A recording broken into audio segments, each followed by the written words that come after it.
gravitation, and I explained you what is mean by the gravity, gravitation and gravitation force, how the object will be react with the gravitational force, and what is the importance of the universal law of gravitation. Till that much we saw in the last previous classes. So today in this class we are going to see the weight of an object on the moon. So in the previous class we discussed about mass and the weight. So what is mean by mass? If the mass is an object measures the inertia of the object, that is called what? Mass. Weight is what is the force acting on the object upon the object, that is called what? Weight. So here how the weight of an object on the moon. So for here on the earth we have the weight, body weight. Our body will be not in the same weight on the moon. What is the difference in the weight from the earth to the moon, that we will be see today. Weight of an object on the moon is the force with which the moon attracts. So which of the force will be attract the moon upon that object. Okay, so that type of force is called what?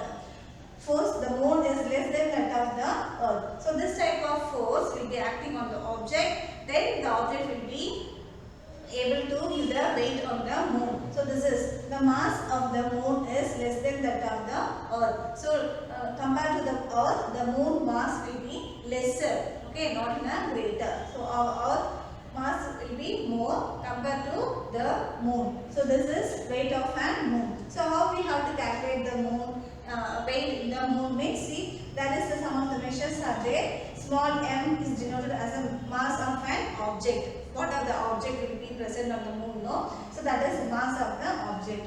Wm is weight on the moon. So object weight on the moon this is. And m, capsule and small m is mass of the moon. This is mass of the moon.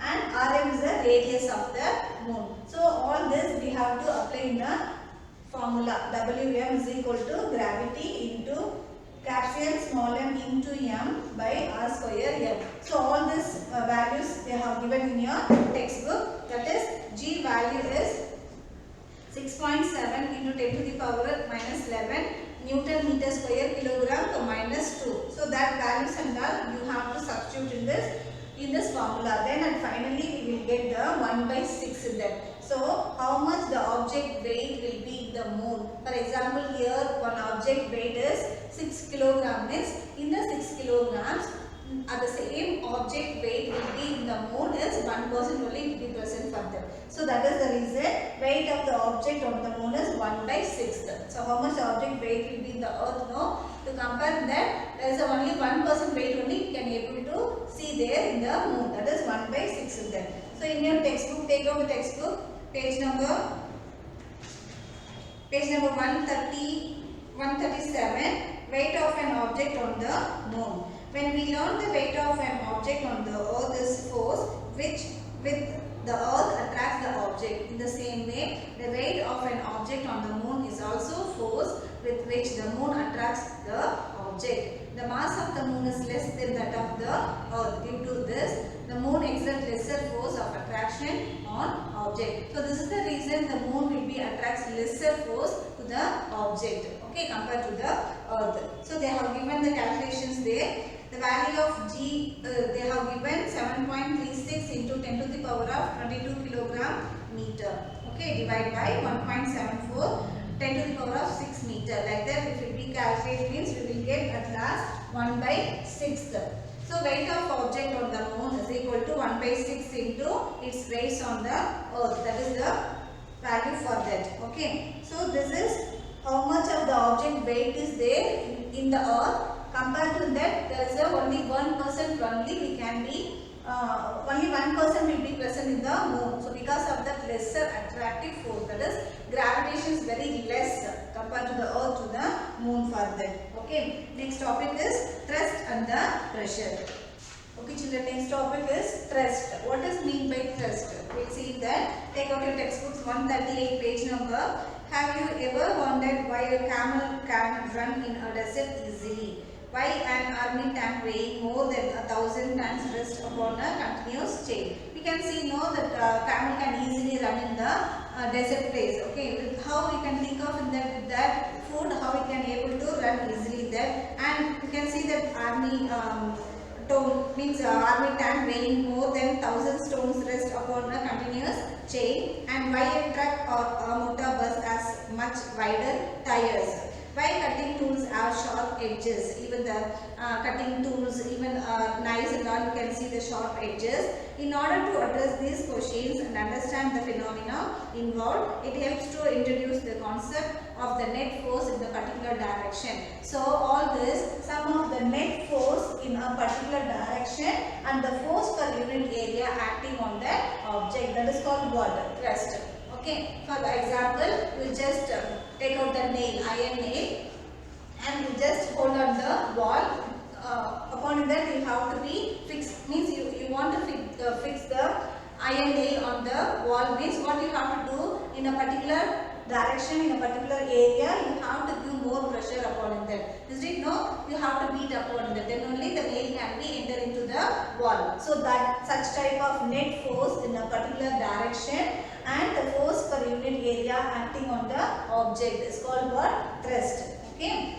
Let us try the understanding the meaning of thrust and pressure by considering the following situations. See, you can see that activity they have given 10.3. You wish to fix the poster on the bulletin board as shown in the figure. To do this task, you will have to press drawing pins with your thumb. So you have to press the drawing pin with your thumb. So in the particular pressure, the particular force will be applied on the object. You apply a force on the surface area on the head of the pin. So you have to apply some of the particular unit area of the force upon the pin. So then only the press. Okay, this force is directly perpendicular to the surface area of the board. This force acts on the smaller area at the tip of the pin. So what we are applying the force? That small force acting on the smaller area at the tip of the nail. So what will happen? That automatically that force will be entered to the nail, and along with the force the nail can enter to the wall. Okay, so this is the reason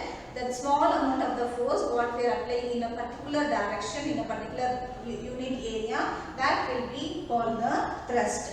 Okay. In the second situation, you can see you stand on the loose sand, your feet go deep into the sand. Whenever in the beach, you have the experience on the beach side. If you are standing on the beach side on the sand beach, by the time in the loose sand, you will feel your feet go deep into the sand. Now lie down on the sand. At the same time you lie down on the sand, you will find that your body will not go that much of deep in that sand. So in this both cases, the force exerted on the sand is the weight of your body. So here what will be happen? The force exerted on the sand is the weight of your body. Okay, you have learned that the weight is the force acting vertically downwards. So what is mean by weight means what the force acting vertically downwards upon the object, that is called what? Weight. Here the force is acting perpendicular to the surface of the sand. The force acting on the object perpendicular to the surface is called the thrust. So what type of force acting on the object in a perpendicular on the surface of the object is called thrust. When you stand on the loose sand, the force, that is the weight of your body, is acting on an area equal to the area of your feet. When you lie down, the same force acting on an area equal to the contact area of your whole body. So what will happen when you are standing there? Our force will be acting in a straight line. That foot only will be getting more pressure. So our body full weight will be going deep into the sand. So we can see the depth of the sand. At the same time, if we lie down on the sand, by the time whole force will be acting on our whole body, not only in particular one place in there. So that is the reason that sand won't be going deep. Okay. Thus the effects of force of the same magnitude on the different areas are different. So here the magnitude is the same, but it's acting on the different area. In the above case, the thrust is the same, but effects are different. Therefore, the effect of thrust depends on the area on which it acts. So this effect, the force will be different where it is acting on the object, which area is acting on the object. So depending to the acting on the area, the thrust will be different then. That is the reason why it will be sharp knife, that will be the sharp knife or the nails, whatever that. In the edges is the sharp, that place we have the more extra particular, in the particular area we will give the pressure. Okay, that pressure only is act like a force in that object. The effect of thrust on sand is larger while standing than while lying.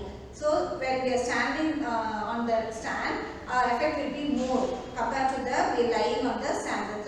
The thrust on the unit area is called the pressure. So this type of thrust in particular area is called pressure. Okay, so pressure how we have to be denoted. The thrust on the unit area is called pressure. That is pressure is equal to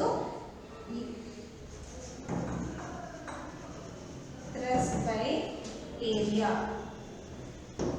Okay, so what is the SI unit of pressure means Newton meter square. Newton by meter square, or you can write Newton meter per minus 2.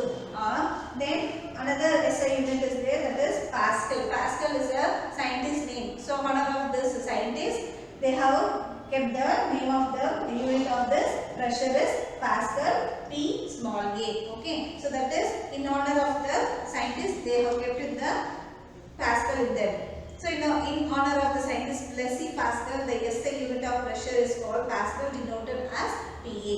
So next is the pressure in the fluids. This type of pressure, how it will be acting in the fluid, that will be C. 139 page number. All liquids and the gases are fluids. All the liquids and the gases are fluids. You know that a solid exerts the pressure on the surface due to its weight. So this type of solids exerts pressure on the surface due to its weight. Similarly, fluids have weight. Even the fluids also have the weight, and they also exert pressures on the base and walls of the container in which they are enclosed.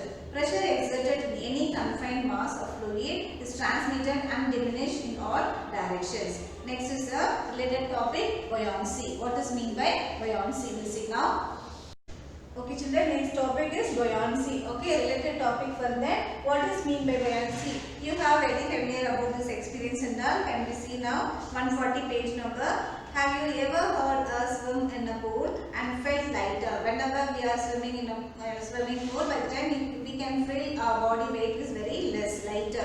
Have you ever drawn water from the well and felt that the bucket of the water is heavier when it is out of the water? So once while we draw the water from the well, no, by the time bucket will be in the water, by the time we won't feel any type of weight. Okay, once the bucket will be come out from the water, by the time definitely we can feel the heavy weight. So what is the reason for this? Have you ever wondered why a ship made of iron and steel does not sink in the sea water, but while the same amount of iron and the steel in the form of a sheet would sink? So while we are making the ship, it will be made up of iron and the steel only, no? So the same amount of the iron and the steel, if it be put in the water, means it will be go and sink inside the water. But while we are doing the ship, it won't be sink in the water, it will be float on the water. So all this reason, what is the reason for all the situations? These questions can be answered by taking buoyancy in consideration. Let us understand the meaning of buoyancy by doing this activity. What activity we will see? 10.4. Take an empty plastic bottle, close the mouth of the bottle with an airtight stopper, put it in the bucket filled with water. You see that the bottle floats. So take out the water bottle, close the lid, and you just put on the water. It will be float on the water.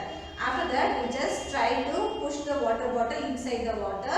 So you can feel very hard to push it that, because the reason is the upward exert, the pressure is very more in a water. So compared to the water bottle, empty water bottle, the water liquid has a higher density. Okay. So because of this density, we cannot push the empty water bottle in the water. This indicates that water exerts the force on the bottle in the upward direction. So what will happen here? The force will be exerted on the water bottle in the upward direction. That's what we cannot push the water bottle in the deep of the water. Now release the bottle, it bounces back to the surface. So once it will be pressed inside the water, it will be it's very hardly it will be move inside the water. Once it will be released in that, automatically the empty bottle will become again in the surface of the water. So there upwards movement, upward exert the pressure will be more in that. Okay. Thus the force due to the gravitation attraction of the earth acts on its bottle. So here what will happen? This type of gravitational force will be acting on the empty object. That is very great, means it's very more than compared to the empty bottle. The gravitational force is very high. Okay, that is the reason the bottle cannot be go inside that in the water. If so, why doesn't the bottle stay immersed in the water after it is released? How can you immerse the bottle in the water? How we can immerse the water? Bottle means once we fill the water inside in that it will be little equalized in that, so it will be go off of the portions will be go in the water. So the empty bottle cannot be go because of the upward directions in the upward force in the water. So what is the reason for that? We will see the force due to the gravitational attraction of the earth act on the bottle. So here the gravitational force will be act on the object in the upward direction. That means on the object. Which object? The bottle on the water. So the bottle is pulled downwards, but the water exerts on the upward force of the bottle. Thus the bottle is pushed upward. We have learned that weight of an object is the force due to gravitational attraction of the earth. When the bottle is immersed, the upward force exerted by the water on the bottle is greater than its weight. So water is very lightweight. So there is no inside. There is no things in that. There is no water at all. So there is a less weight for the water. So that type of downward force is not equal for the water upward gravitational force. So there is an imbalance there. Okay, imbalance there. That is the reason the bottle, empty bottle cannot be. We cannot push inside the water. To keep the bottle completely immersed, the upward force on the bottle due to the water must be balanced. This can be achieved by the externally applied force acting downwards. This force must at least be equal to the difference between the upward force and the weight of the bottle. So whenever the object weight and the liquid weight will be equalized, by the time only the object can be sink inside the water. So it is less means the object can be float on the water. If it is more than the compared to the liquid density means it will be sink in the water. So next topic is that only why object floats on float or sink in the water. The upward force exerted by the water on the bottle is known as upthrust or buoyant. That is the upward force. What gravitational force? It will be upward. What we are putting the object on the water, that will be downward force. So the downward force will be very less compared to the upward force. That's the reason the object will be float on the surface of the water. The upward force exerted by the water on the bottle is known as upthrust or we can say buoyant force. That is. So this type of buoyant force depends on the density of the fluid. So the density will be more means that object can be sink in the water compared to the water density. The object density is very less compared to the water means definitely that object cannot be sink in the water, it will be float on the water. So that is why object float or sink when placed on the surface of the water, that will be sink. See in the container water, this is we have to fill the water 3/4. So water have a higher density. Just put one iron nail and one wooden cork. Okay. Just put one wooden cork there. So compared to the iron nail and the wooden cork, iron nail have the higher density compared to the water. So it will be go and sink in the water. But cork will be float on the water. Why? Because the cork density is very lesser compared to the water. So whenever the object have the lesser density, it will be float on the water because water density will be more. Okay, so object will be sink in the water means think of the object density is very more compared to the water. That's the reason it's sink in the water. So the next topic we have to see how the objects will be float and how the object will be sink in the water. Thank you, children.